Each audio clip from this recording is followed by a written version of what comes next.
Passage 2, Social Science. This passage was adapted from the Century of Struggle, the Women's Right Movement in the United States. Starting off, the years between 1903 and the entry of the U.S. into World War I in 1917 saw the growth of the first unions composed largely of women. The natural place for such unions to originate was in the garment trades, where large production of the labor force was female, working under conditions which were a strong incentive to organize.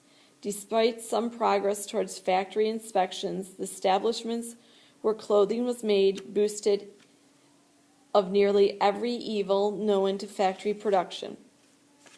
Most shops were small, housed in filthy old buildings where sanitary conditions were unbelievably bad. Windows were nailed shut, light came in, the noise from machinery was deafening, the workers were largely foreign-born, new to this country. Their limited English, their youth, inexperience, and desperate need for work put them at mercy for their boss. There were endless fines for talking, laughing, or singing, for stains on goods, or for crooked stitches. Hours frequently ran until 10 at night with no overtime pay. Not only were wages as low as $6 a week, they were often withheld. The earliest locals of what became the International Ladies Garment Workers Union dated back to 1900. The first significant strike, not only in history of the union, but of the organization of working women, took place in 1909 to 1910 among the shirtwaist makers in New York and Philadelphia. Organization among these workers was proceedingly very slowly, with resentment against the intolerable conditions erupted in the two of the larger shops.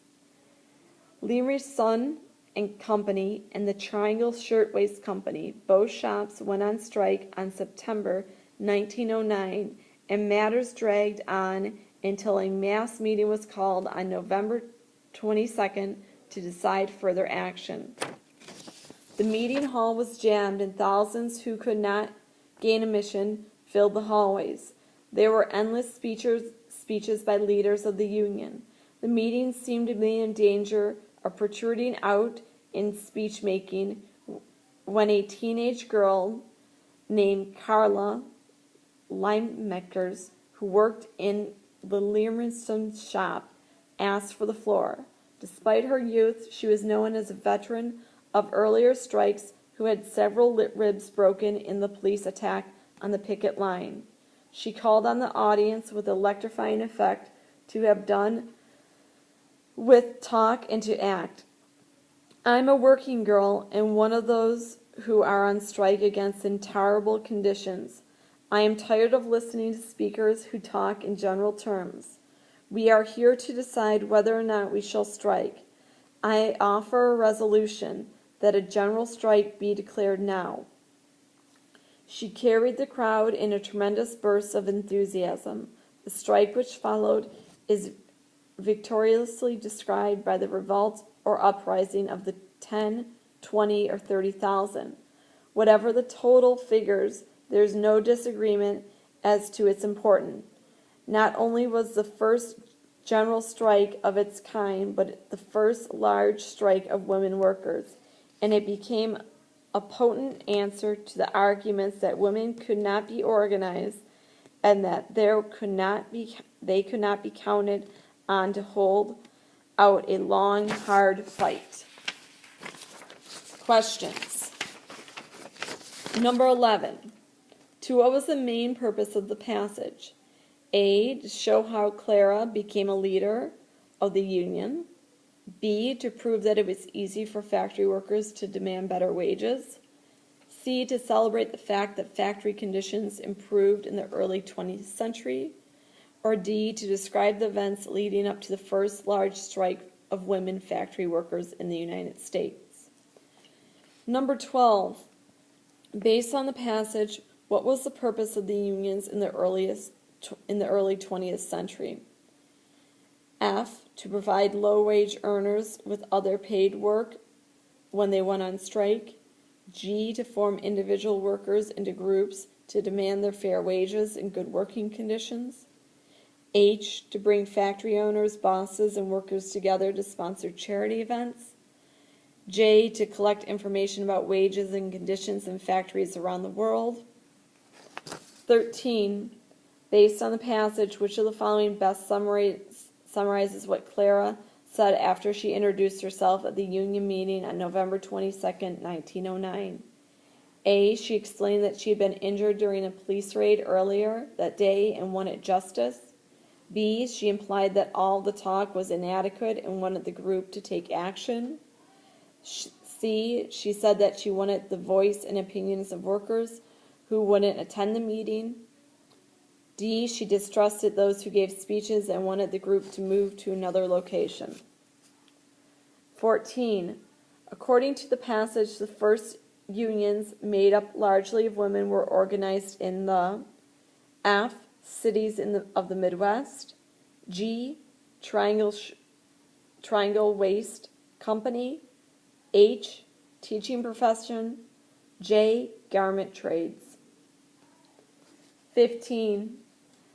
By her statements in lines 3 through 7, the author most nearly means what the working conditions gave factory workers. A, supports their bosses to write their complaints in an official document. B, a good reason to join together to protest the situation.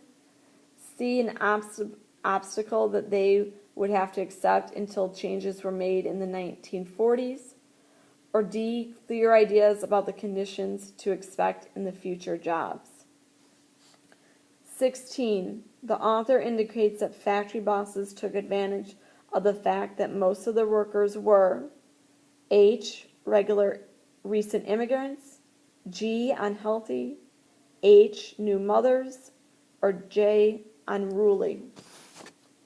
17. The passage mentions that talking during work in the garment factory could cause a worker to be A, forced to work overtime, B, fired, C, fined, D, moved to another job. 18.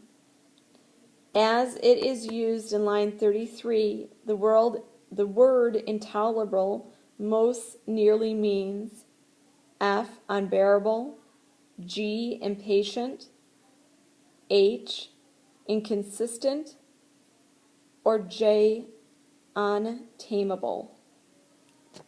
19. The passage suggests that the crowd gave Clara its attention in part because they knew that she, A, was very young, B, an excellent speaker, C, had participated in strikes, or D, had been elected union leader. 20. The statement that Clara says carried the crowd in tremendous bursts of enthusiasms. Lines 56 through 57 most nearly means that she, F, led factory workers and union leaders in a march to the courthouse.